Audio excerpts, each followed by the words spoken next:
Ladies and gentlemen, a narcissist's identity is not built on a foundation of genuine self, understanding, or internal coherence.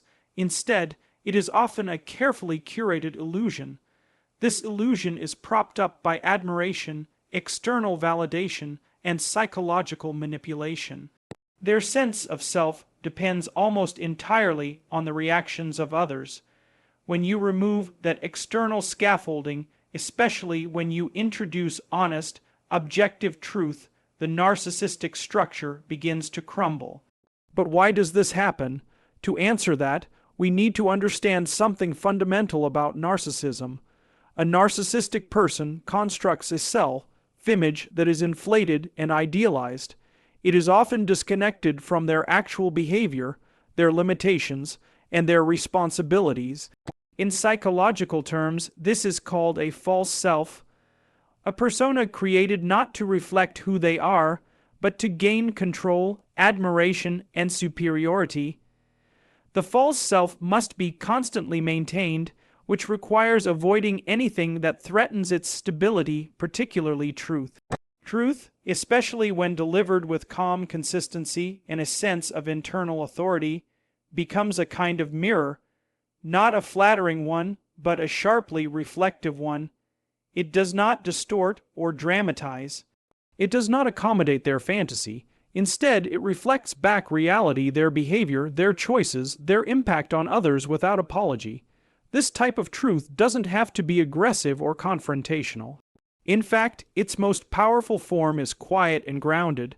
For example, when someone in the narcissist's life refuses to be manipulated or gaslighted when they say, "That is not what happened, and I won't pretend otherwise," they are placing an immovable mirror in front of the narcissist.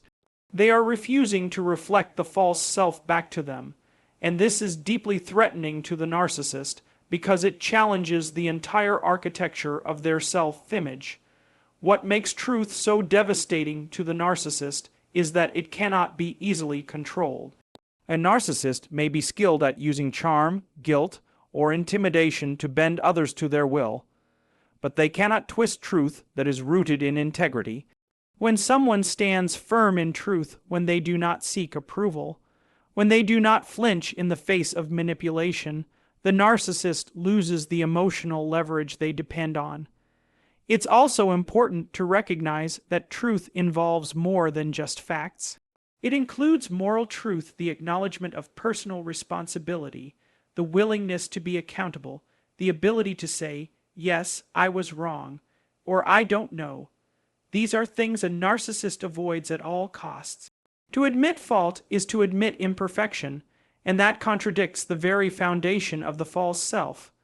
So, when someone else models this kind of moral clarity by taking responsibility, admitting mistakes, or refusing to assign blame unfairly, they implicitly reveal what the narcissist cannot do. Furthermore, truth dismantles the narcissist's control over perception. A narcissist thrives by shaping how others view them and how others view reality. They might revise history, deny wrongdoing, or reframe abusive behavior as justified. But truth resists distortion.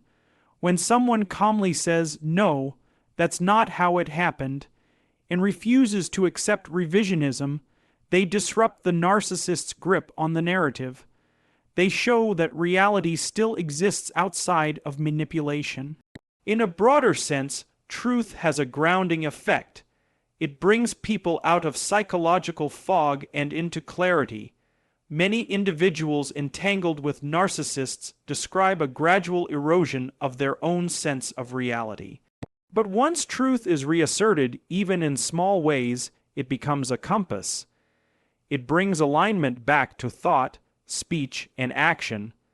And this reassertion is not just healing for the individual, it is also a quiet rebellion against the narcissist's attempts at control. In summary, the reason truth is the one thing that shatters a narcissist's ego is because it reveals what the narcissist is trying to hide not just from others, but from themselves. It exposes the gap between the image they project and the reality they inhabit. And it does so without aggression, without cruelty, just through the steady light of honesty. When reflected by that light, the illusion loses its power, and once that happens, the ego built upon it begins to fall apart. Truth, then, is not just a weapon. It is a mirror, and sometimes the simple act of holding it up is enough to break the spell. A key feature of narcissistic behavior is the avoidance of genuine responsibility. While they may outwardly appear competent, assertive, or even dominant, narcissists typically operate from a place of deep insecurity and a need to protect an idealized image of themselves. Responsibility, in its truest sense, is fundamentally incompatible with that image.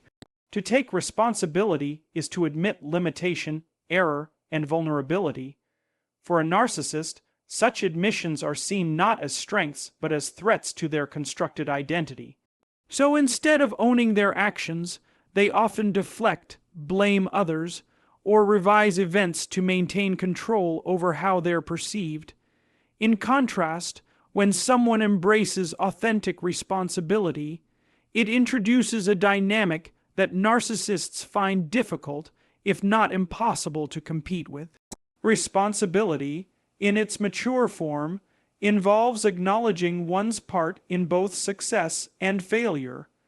It requires introspection, a willingness to change, and the courage to act ethically even when it's inconvenient. The responsible person does not seek to dominate others or win admiration through performance. Rather, they build trust by consistently aligning their words with their actions. This consistency, this internal coherence, is something a narcissist often lacks. To understand the power of this contrast, consider how a narcissist often manages perception. They might take credit for things they didn't do or shift blame to avoid consequences. Their goal isn't growth or truth. It's control, particularly control over how they are seen. But when someone else in their environment lives with integrity and takes ownership of their decisions, including their mistakes, it creates a sharp and uncomfortable contrast. It silently communicates, there's another way to be, and it's stronger than manipulation. The narcissist cannot easily mimic this because true responsibility isn't performative. It isn't about appearing good. It's about being accountable even when no one is watching. This can have a destabilizing effect on the narcissist's ego. Remember, a narcissist often believes they are morally or intellectually superior. They construct narratives where others are flawed, ungrateful, or incompetent, and where they are the misunderstood, unappreciated center. But when someone refuses to engage in that narrative, when they say, "I made this mistake and I'll correct it," or "I'm responsible for this outcome," they don't just model maturity, they invalidate the narcissist's self, serving excuses. There is also a social element to this. People are naturally drawn to those who take responsibility because it signals trustworthiness. It's a stabilizing force in relationships, workplaces, and communities. Over time, observers begin to see the contrast. The narcissist blames and complains. The responsible person acts and repairs. That contrast erodes the narcissist's influence because it undermines their credibility. Without being directly confronted, the narcissist finds their image tarnished not by criticism, but by comparison. In psychological terms, authentic responsibility is a sign of high ego strength. That means a person can tolerate discomfort, manage their impulses, and respond constructively to setbacks. Narcissists, by contrast, have fragile egos masked by inflated self-perception.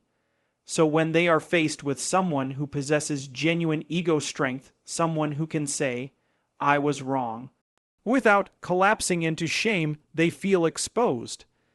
The illusion of superiority is shattered not by conflict, but by the calm presence of someone who lives what they claim to believe.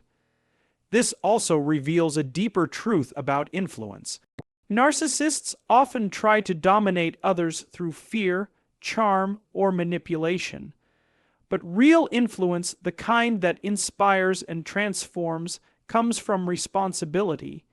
It comes from being the kind of person who does what is right even when it's difficult. This type of person doesn't need to be loud or charismatic. Their strength lies in their consistency. And that consistency is deeply unsettling to a narcissist, because it cannot be controlled or co-opted.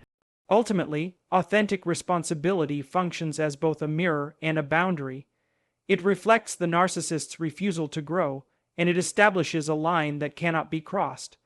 When someone owns their decisions and does not collapse under pressure, they become psychologically untouchable. The narcissist may try to undermine, provoke, or guilt them, but it won't work. And in that failure, the narcissist is confronted with their own lack of depth. In sum, while the narcissist hides from responsibility, the responsible person rises through it. And it is this grounded integrity, not aggression, not retaliation, that reveals the emptiness behind the narcissist's carefully maintained image. Narcissists operate within a psychological framework that depends heavily on external validation, emotional control, and the need to feel superior. They seek to influence how others think, feel, and behave toward them. This often shows up as a constant need for praise, admiration, or even fear-based compliance. What they cannot tolerate is independence, specifically emotional and psychological independence in others. This is why unshakable individual sovereignty becomes the very thing that destabilizes their control. Sovereignty, in this context, refers to a person's ability to govern themselves mentally, emotionally, and morally, without outsourcing their worth to the approval of others. A narcissist typically searches for people who will mirror back their self-image or cater to their emotional demands. They gravitate toward individuals who are empathetic, agreeable, or uncertain in themselves, those who can be manipulated into reinforcing the narcissist's version of reality. But when someone resists that pull, when they show up in relationships or social spaces with grounded confidence, clear boundaries, and no need for external affirmation, it disrupts the entire psychological system the narcissist depends on. That disruption isn't always dramatic. It can be subtle, quiet, and even polite. But it sends a clear message: you don't control me. My value isn't up for negotiation. This kind of sovereignty is not arrogance, nor is it emotional detachment. In fact, it usually comes from having done deep inner work that allows a person to know who they are, what they believe, and how they want to live. A sovereign individual doesn't need to win arguments or be the center of attention. Their strength lies in their ability to hold their own perspective while respecting others. They can disagree without becoming defensive, and they can set limits without guilt or shame. That level of inner clarity makes them highly resistant to manipulation. And for the narcissist, that resistance is intolerable. One reason this form of independence is so threatening is because it denies the narcissist access to their usual tools: guilt, flattery, intimidation, and emotional chaos. These tools only work if the other person is seeking approval or afraid of rejection. But a sovereign individual doesn't collapse under disapproval. They may feel it, but they don't let it dictate their choices. They act from principle, not from the fear of social consequences. When the narcissist realizes that their usual tactics no longer influence someone, they experience a form of psychological starvation. They can't get the emotional response they're looking for, and this causes frustration, confusion, and often rage. This is especially significant in close relationships, such as family, romantic partnerships, or professional settings, where narcissists often try to assert dominance through subtle power dynamics. When someone in that environment refuses to be pulled into emotional games, when they stay calm, direct, and grounded in reality, they make it very difficult for the narcissist to maintain control. Over time, the narcissist may try harder to provoke a response, escalating their behavior. But when those attempts fail, the illusion of control breaks down. The narcissist is forced to confront the limits of their influence. Moreover, individual sovereignty is not just an act of resistance, it's also a model of healthy behavior. It shows others, especially those who may be caught in the narcissist's web, that there is another way to be. It offers an example of what it looks like to live from internal strength instead of external dependency. This kind of presence can shift group dynamics, expose unhealthy patterns, and even inspire others to reclaim their autonomy. For the narcissist, this represents a direct threat, not just to their influence over one person, but to the fragile ecosystem of control they've created. Sovereignty also prevents the narcissist from rewriting reality. They often rely on confusion, denial, and emotional inconsistency to keep others off balance. But someone who is sovereign does not allow their perception to be manipulated. They trust their experiences, they listen, but they don't blindly accept. They check facts, assess behavior, and remain aligned with what they know to be true.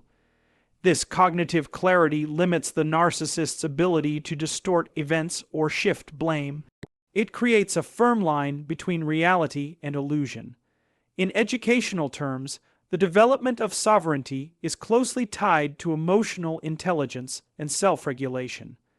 It requires a person to tolerate discomfort, manage boundaries, and act in accordance with deeply held values. These are learnable skills, not fixed traits. They can be cultivated through reflection, discipline, and the courage to face truth, especially when truth is inconvenient. And once developed, these skills form a kind of inner armor, not rigid, not closed off, but resilient. In conclusion, individual sovereignty is not about dominance or control. It's about alignment with one's own conscience and clarity of self. This alignment neutralizes the narcissist's power because it severs the emotional dependency that gives them leverage. A narcissist can only thrive where there is uncertainty, insecurity, or a willingness to play their game. But in the presence of sovereignty, there is nothing to feed on, and that, more than anything else, brings their illusion of superiority crashing down.